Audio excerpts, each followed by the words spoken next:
One liner most PYQS questions. 1. Bharat के उपराष्ट्रपति का चुनाव संसद के सदस्यों द्वारा किया जाता है। The Vice President of India is elected by the members of Parliament. 2. राज्य पुनर्गठन आयोग की सिफारिशों के अनुसार भारतीय राज्यों का पुनर्गठन 1956 में पूरा हुआ।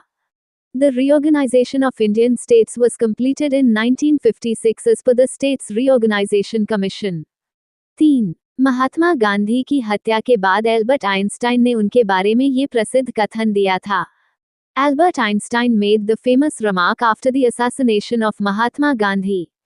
4. चित्तौड़ के दुर्ग में विजय स्तंभ का निर्माण राणा कुंभा ने कराया था। The Vijay Stambh at Chittorgarh Fort was built by Rana Kumbha. 5. नमक कानून के उल्लंघन के लिए गांधीजी ने सविनय अवज्ञा आंदोलन शुरू किया था। Gandhiji launched the civil disobedience movement to violate the salt law. 6. बांदीवाश की लड़ाई में अंग्रेजों ने फ्रांसीसियों को पूरी तरह पराजित किया था। The British completely defeated the French in the Battle of Wannivash. 7. भारतीय सर्वेक्षण विज्ञान और प्रौद्योगिकी मंत्रालय के अधीन कार्य करता है। The Survey of India works under the Ministry of Science and Technology. 8. Bharat में प्रांतीय स्वायत्तता भारत सरकार अधिनियम 1935 द्वारा शुरू की गई थी। Provincial autonomy in India was introduced by the Government of India Act, 1935. 9. Saudi अरब आज भी राजा द्वारा शासित देश है। Saudi Arabia is still ruled by a king. 10. भारतीय संविधान का अनुच्छेद 370 जम्मू कश्मीर को विशेष दर्जा प्रदान करता है। Article 370 of the Indian Constitution granted special status to Jammu and Kashmir. 11. भारतीय राष्ट्रीय कांग्रेस के पहले महासचिव A.O. ह्यूम थे। A.O. हमे was the first General Secretary of the Indian National Congress. 12. 14 अगस्त 1947 की रात नियति के साथ वादा वाला भाषण पंडित जवाहरलाल नेहरू ने दिया था। The Tryst with Destiny speech on the night of the 14th of August 1947 was delivered by Pandit Jawaharlal Nehru. 13. भारतीय राष्ट्रीय कांग्रेस ने 1920 में असहयोग प्रस्ताव बंबई अधिवेशन में पारित किया था। The Indian National Congress passed the non-cooperation resolution at the Bombay session in 1920. 14. Dadabhai Naoroji को भारत का ग्रैंड ओल्ड मैन कहा जाता है। Dadabhai Naoroji is known as the Grand Old Man of India. 15. अविभाजित पंजाब में लॉर्ड कर्जन का सबसे महत्वपूर्ण सुधार कृषि सुधार माना जाता है। Agricultural reform is considered Lord Curzon's most important reform in undivided Punjab. 16. Raja James प्रथम ने जहांगीर के दरबार में जॉन हॉकिंस को राजदूत बनाकर भेजा था। King James I sent John Hawkins as an ambassador to the court of Jahangir. 17. द्वैध शासन की व्यवस्था 1919 के भारत सरकार अधिनियम द्वारा लागू की गई थी। The system of Dyaki was introduced by the Government of India Act, 1919. 18. Bharat में शासन का कंपनी से सम्राट में अंतरण 1 नवंबर 1858 को इलाहाबाद में घोषित किया गया था। The transfer of power from the company to the crown was proclaimed at Allahabad on the 1st of November 1858.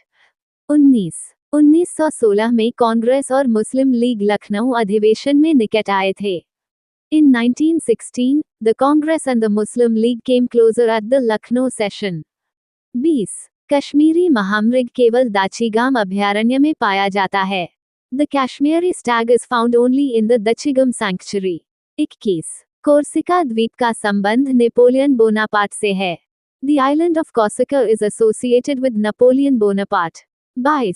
कृषि उत्पादों का श्रेणीकरण और मानकीकरण विपणन एवं निरीक्षण निदेशालय द्वारा किया जाता है। Grading and standardization of agricultural products are done by the Directorate of Marketing and Inspection. 23. भूस्थिर उपग्रह की परिक्रमण अवधि 24 घंटे होती है। The orbital period of a geostationary satellite is 24 hours. 24. कारों के हेडलैम्प में परवलयिक अवतल दर्पण का प्रयोग किया जाता है। Parabolic concave mirrors are used in car headlights. 25. Swimming pool कम गहरा दिखाई देता है क्योंकि प्रकाश का अपवर्तन होता है।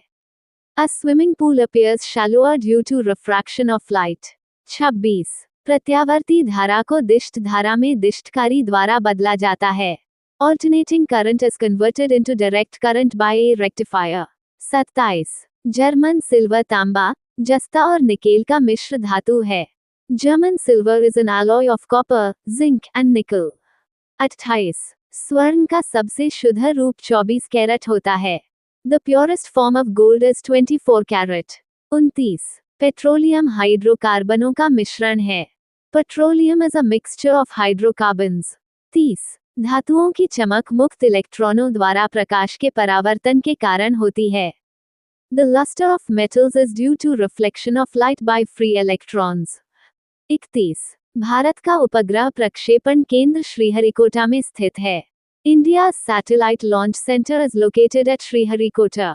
32 भारत के लिए समुद्री मार्ग की खोज का श्रेय पुर्तगालियों को जाता है। The discovery of the sea route to India is credited to the Portuguese। 33 Rabindranath Tagore का गान जन गण मन 1912 में भारत विधाता शीर्षक से प्रकाशित हुआ। Rabindranath Tagore's Songyana Gana Mana was first published in 1912 under the title Bharat विधाता। 34 भारत में उच्चतम न्यायालय के न्यायाधीश के लिए कोई न्यूनतम आयु सीमा नहीं है। There is no minimum age limit for appointment as a judge of the Supreme Court in India। 35 1908 में अंग्रेजों ने बाल गंगाधर तिलक को कैद कर मांडले भेजा। In 1908, बाल Gangadhar Tilak was imprisoned by the British and sent to Mandalay। 36 chocolate स्वास्थ्य के लिए हानिकारक हो सकता है क्योंकि इसमें निकेल की मात्रा अधिक होती है। Chocolate can be harmful to health because it contains a high amount of nickel। 37 जो मजदूर दूसरों की जमीन पर खेती करते हैं उन्हें खेतिहर कहा जाता है। Workers who cultivate others' land are called agricultural laborers। 38 Bharat में सड़क पर चलने वाले पंजीकृत वाहनों की संख्या सबसे अधिक दिल्ली में है। Delhi has the highest number of registered vehicles in India। 39 Bhilai इस्पात संयंत्र सोवियत संघ रूस की मदद से स्थापित हुआ। The Bhilai steel plant was established with the help of the Soviet Union Russia। 40 भारतीय मरुस्थल का नाम थार मरुस्थल है। The desert of India is called the Thar Desert। The 20th of December 2025 current affairs। 1 Bharat ने हाल ही में ओमान के साथ मुक्त व्यापार समझौता FTACEPA पर हस्ताक्षर किए हैं। India has recently signed a free trade agreement FTACEPA with Oman।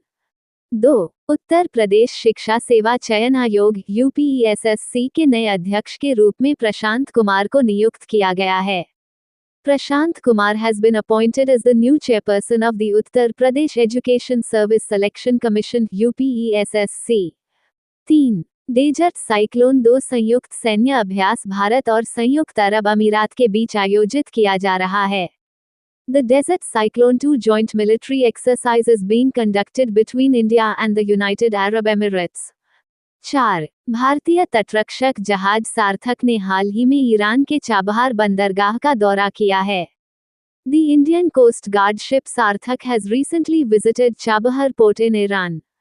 5 वर्ष 2025 का FIFA best men's player award Ousmane Dembele ने जीता है। Usman Dembele has won the FIFA Best Men's Player Award for the year 2025। 6 वर्ष 2025 का FIFA best women's player award एटाना Bonmati ने जीता है। एटाना Bonmati has won the FIFA Best Women's Player Award for the year 2025। 7 वाडा की 2024 report के अनुसार 5000 से अधिक परीक्षण करने वाले देशों में सबसे अधिक डोपिंग उल्लंघन भारत में पाए गए हैं। According to WADA's 2024 report, India recorded the highest doping violations among countries conducting over 5,000 tests। 8 हाल ही में विमोचित पुस्तक अटल संस्मरण के लेखक अशोक टंडन हैं। Ashok Tandon is the author of the recently released book अटल संस्मरण। 9 वित्त मंत्रालय ने क्षेत्रीय ग्रामीण बैंकों के लिए एक एकीकृत ब्रांड पहचान दर्शाने वाला नया लोगो जारी किया है। The Finance Ministry has released a new logo depicting a unified brand identity for regional rural banks। 10 statue of unity के वास्तुकार और प्रसिद्ध भारतीय मूर्तिकार राम वी सुतार का हाल ही में 100 वर्ष की आयु में निधन हो गया। रामवी Sutar, the architect of the Statue of Unity and a renowned Indian sculptor, recently passed away at the age of 100. 11. Bharat ने हाल ही में सऊदी अरब के साथ राजनयिक और आधिकारिक पासपोर्ट धारकों के लिए द्विपक्षीय वीजा छूट समझौते पर हस्ताक्षर किए हैं। India has recently signed a bilateral visa waiver agreement with Saudi Arabia for diplomatic and official passport holders. 12. विश्व स्वास्थ्य संगठन का दूसरा वैश्विक पारंपरिक चिकित्सा सम्मेलन नई दिल्ली में आयोजित किया जा रहा है। The second Global Traditional Medicine Conference of the World Health Organization is being held in New Delhi. 13. Oman के सुल्तान ने प्रधानमंत्री नरेंद्र मोदी को द्विपक्षीय संबंधों में योगदान के लिए ऑर्डर ऑफ ओमान सम्मान प्रदान किया है। The Sultan of Oman has awarded Prime Minister Narendra Modi the Order of Oman for his contribution to bilateral relations.